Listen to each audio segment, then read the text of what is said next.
Selamat sore teman-teman, perkenalkan nama saya Alisandra Debua. NIM saya 1911206. Saya kelas 5B karyawan. Jadi kita punya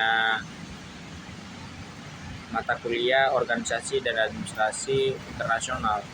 Dalam mata kuliah ini ada tugas yang diberikan dosen kita, yaitu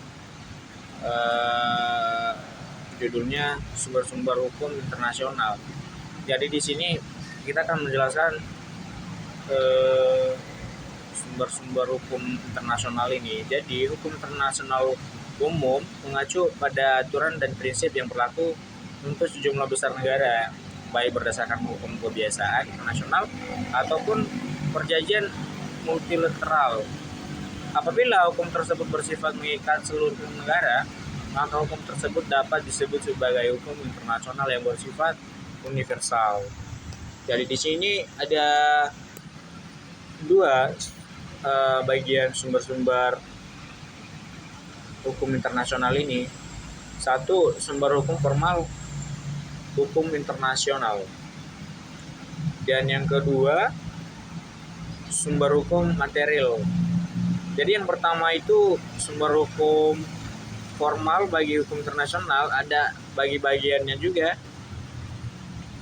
yaitu ada satu, lawmaking treaty, nomor 2, treaty contract, yang ketiga, prinsip-prinsip hukum umum, dan yang keempat, keputusan pengadilan, dan kelima, pendapat para ahli yang diakuinya.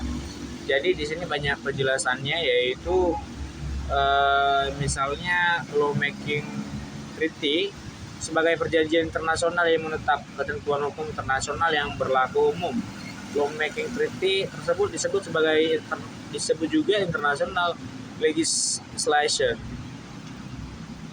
Lawmaking treaty tersebutlah yang merupakan sumber hukum formal bagi hukum internasional. Misalnya Konvensi Hukum Laut Jenewa 158 dan Konvensi Perlindungan Korban Perang Jenewa tahun 1949. Jadi kita beralih ke yang kedua teman-teman, di sumber hukum material. Di sini kita membahas materi dasar tentang substansi dari pembuatan hukum atau prinsip-prinsipnya. Yaitu ada bagi-bagiannya teori hukum alam, yaitu dikenalkan pertama kali oleh Aristoteles, yang nama teori ini dibagi menjadi dua sifat hukum, yaitu hukum yang bersifat khusus dan hukum yang bersifat universal.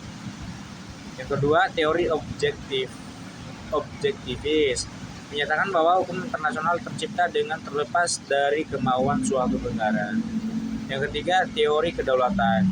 Menurut aliran teori, kedaulatan berdasar kekuatan mengikat hukum internasional atas kehendak negara itu sendiri untuk tunduk pada hukum internasional. Keempat, teori fakta kemasyarakatan. Teori fakta kemasyarakatan ini terdiri atas faktor biologis, sosial, dan sejarah kehidupan manusia. Dan terima kasih. Semoga yang saya jelaskan bermanfaat bagi teman-teman semua, dan selamat sore. Sampai jumpa di video selanjutnya.